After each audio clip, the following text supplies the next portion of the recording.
Our office investigates all unnatural deaths in Clark County. Clark County Coroner Melanie Rouse is our guest this week on Nevada Week in Person.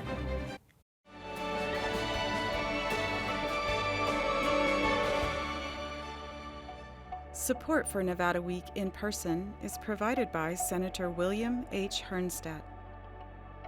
Welcome to Nevada Week in Person. I'm Amber Renee Dixon. She grew up in Denver, Colorado, and once worked in an emergency room there. But when a patient would pass away, she knew there was more work to do.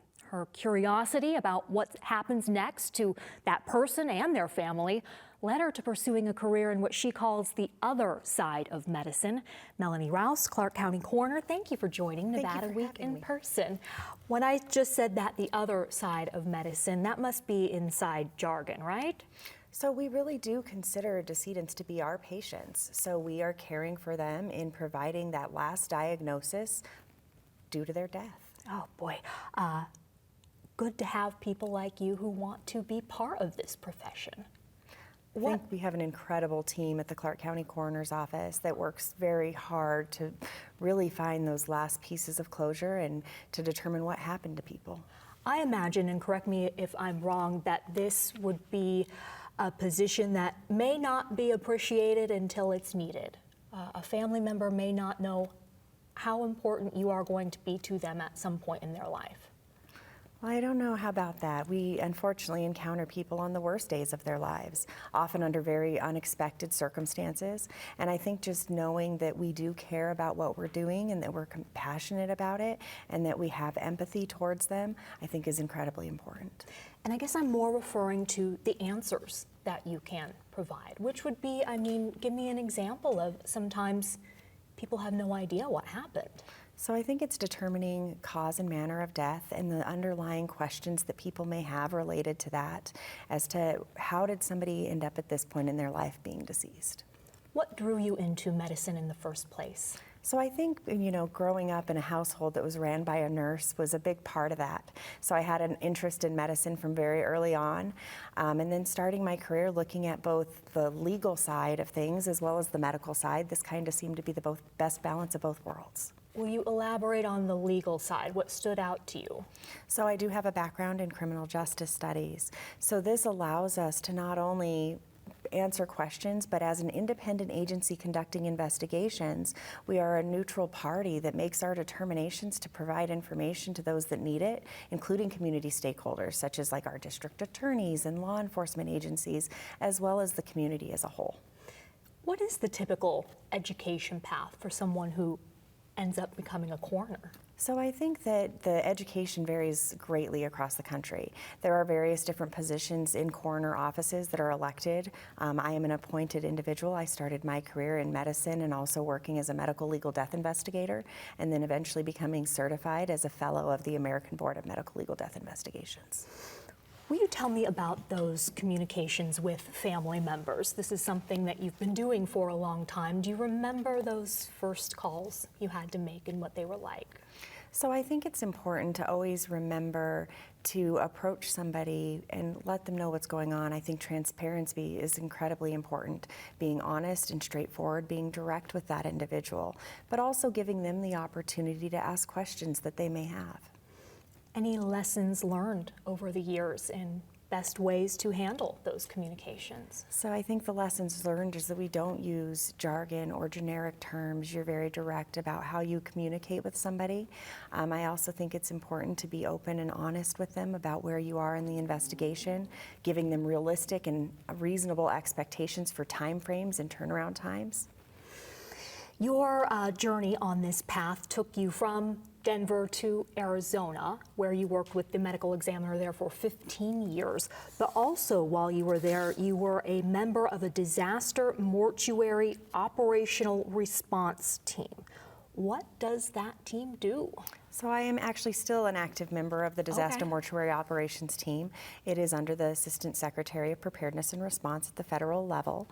That team responds to disasters and mass fatalities that occur due to multiple reasons, including natural disasters such as earthquakes and hurricanes. And our mission is to go out to identify individuals, to return them back to their family members, and to reunify them and make sure that they have a final disposition. What drew you to become involved in that? So I think it's an important component to what we do as medical legal death investigators. I think being able to share that with other communities that are in need of it is important. Yeah, well, what is happening at mortuaries when there are mass casualties? So a lot of times the system may become overwhelmed because they don't have enough resources to respond to that incident, and they also still have to keep up their community commitment to the deaths that they would be receiving normally. So that overflow is where they would call in for a disaster mortuary operations team for assistance. Tell me about Yarnell Hill, that fire, 2013. What was your involvement and what was the impact on you from it? So in that situation, we had actually it was not actually in Maricopa County where it occurred, but our former medical examiner had actually just taken over that office. So serving as the mass fatality coordinator at the time, we got together a group of very strong individuals that have a huge background in death investigations. We collaborated and agreed to assist and support that response. So we handled the 19 firemen that died, unfortunately, in that incident, made identifications, made sure that their families were involved in the process and had a say in what was going to happen for their final disposition. How are you taking care of yourself mentally with this much death that you are surrounded by? So it's a lot of work-life balance. You have to have the balance of both worlds. I would say being heavily involved with my children's lives gives me that opportunity. My daughter serving as a competitive cheerleader keeps me very busy in travel and working with her and supporting her in her efforts. Also with my son and following his career path now that he's graduated high school. I think those things are incredibly important to keep you balanced and maintained. What has their transition been like from Arizona to Las Vegas? So they both really like it here. They've gotten very netted in their communities. They've had a really good core social group, which I think helps greatly with that adjustment. And what do they think about what mom does for a living? They think it's fascinating. In fact, I've had my daughter want to follow me around for the day and learn a little bit more about what I do. My son thinks it's very interesting as well. We've brought them in to Take Your Child to Work Day events that have been hosted by Clark County. So I think they find it interesting. I think they also think it's important, and they see the things that we give back to the community. The tremendous value in it. Speaking of that, we had talked off camera about a shortage of people in this profession, not just in the U.S., but across the world. Why do you think that is? So there is currently a shortage of forensic pathologists. So those are the doctors that actually complete the examinations. So we think that the shortage is likely due to a multitude of factors. It could be related to funding. It could be related to the advanced education that's required to go into that side of medicine. But also I think it's a lack of exposure. So people don't necessarily get exposed to pathology early on in their medical careers.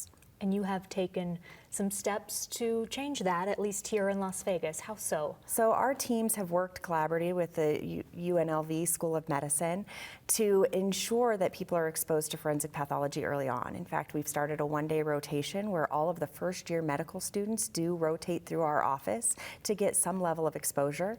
We are also in the process of having fellows for the first time in Clark County.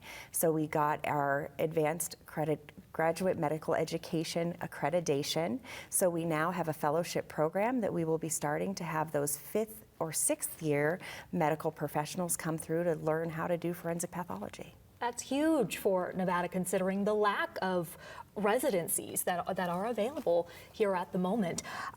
You talked about the exposure, and I wonder the exposure that you provide to the public, information regarding how people are dying, what's going into that, so that they can perhaps change their own lives, so that legislators can perhaps change policy, so that people who are using certain products may not be able to access those products anymore.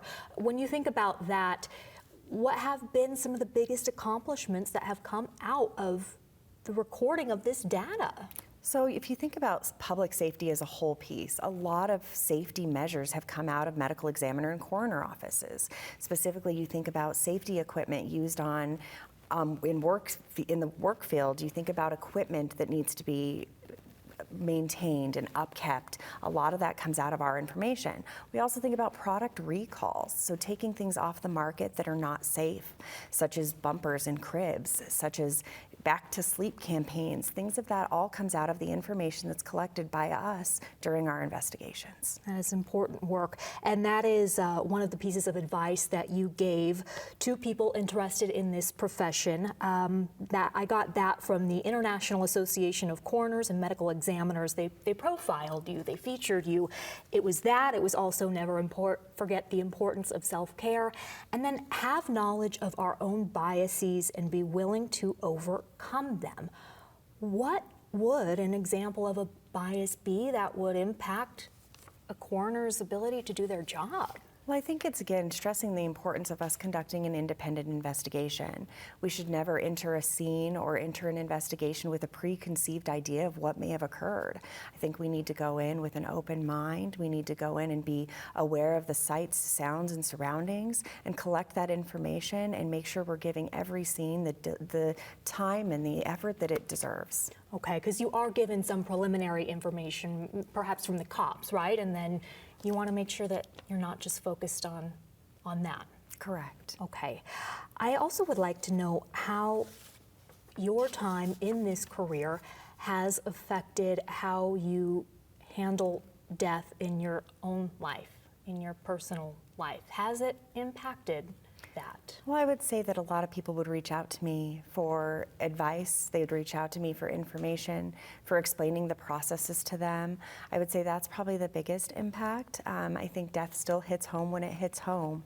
So again, you have to be able to have that separation and that balance. I mean, so now you are almost a therapist of sort for some people. Well, I wouldn't say I'm qualified for that, but I certainly can be a nice shoulder to be around when somebody's in need. When you arrived here in 2021, you talked about perhaps making minor changes. Have you made any changes to the operations of the Clark County Coroner's Office? So we have made some changes. We've also made some changes to follow what's industry standards across the country. We've also made some efforts to fine-tune some things that were already in place to make sure that we have good data abstraction tools, to make sure that we are an agency that is driven by those things. And I think that that's really been kind of the approach that we've taken, is to really get us to be a leader in this industry. One example that you did give me was heat-related deaths. How did you change that? What was happening prior? And I'm sure you had experienced this in Arizona, right? Yes, in fact, we modeled a lot of what we do here now after the Maricopa County Office of the Medical Examiner. They had a very standard protocol that was really well written, and obviously they see a lot of heat fatalities. So it's really standardizing the language that we use for death certification so that we can get that information back. And it's also evaluating it to look at things like acclimation, to look at things that could impact individuals that make them more susceptible to succumbing to the heat. Which you told me would be drug use. It is absolutely drug use. It can also be not being acclimated to their environment. I see. For perhaps a tourist that is here and not used to the heat. Melanie Rouse, we could go on and on. I really appreciate your time. Thank you for joining Nevada Week. Thank you for having me. And to see more interviews like this, go to vegaspbs.org/Nevada Week. And I'll see you next week on Nevada Week in Person.